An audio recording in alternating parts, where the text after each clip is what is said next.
آل Pakistan local government union کے زیر اہتمام کراچی پریس کلب پر واٹر بورڈ، کے ایم سی، کے ڈی اے اور دیگر ڈپارٹمنٹ کے رہنماؤں نے خطاب کیا۔ اس حوالے سے واٹر بورڈ یونائٹڈ ورکرز کے جنرل سیکرٹری اکرام خان نے بتایا، آج ہم آل پاکستان لوکل گورنمنٹ کے پلیٹ فارم سے پورے سندھ میں اس وقت مظاہرے چل رہے ہیں۔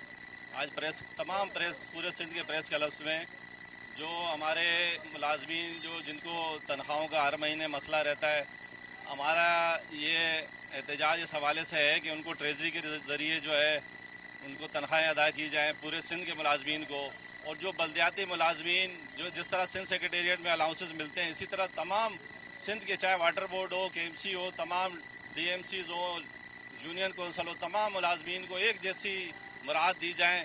اور واٹر بورڈ میں جس طرح ہمارے مسائل چل رہے ہیں ریٹائر ملازمین کے واجبات کے حوالے سے، اس حوالے سے ہم چاہتے ہیں کہ ان کو فوری طور پر ادا کیے جائے۔ ہمارا لیو انکیشمنٹ جو رکا ہوا ہے اس کو ادا کیا جائے۔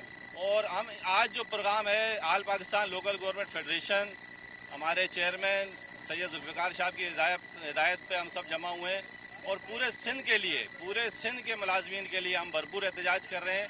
اور تنخواہیں ہوں، لیو انکیشمنٹ ہو یا ہمارے ریٹائر ملازمین کے واجبات ہوں، اس کے لیے ہماری جدوجہد مستقل جاری ہے اور انشاءاللہ جاری رہے گی۔ جبکہ اس حوالے سے ریلی کی قیادت کرتے ہوئے سید ذوالفقار شاہ نے مطالبہ کیا کہ سندھ سیکریٹریٹ جیسی مراعات تمام مزدوروں کو دی جائے۔ پورے صوبے سندھ کے پریس کلبوں کے سامنے احتجاج ہو رہا ہے اور مطالبات صرف چار ہیں کہ تنخواہ، پینشن، گریجویٹی بقایا جائے اور واجبات ٹریزری کے ذریعے ادا کیے جائیں۔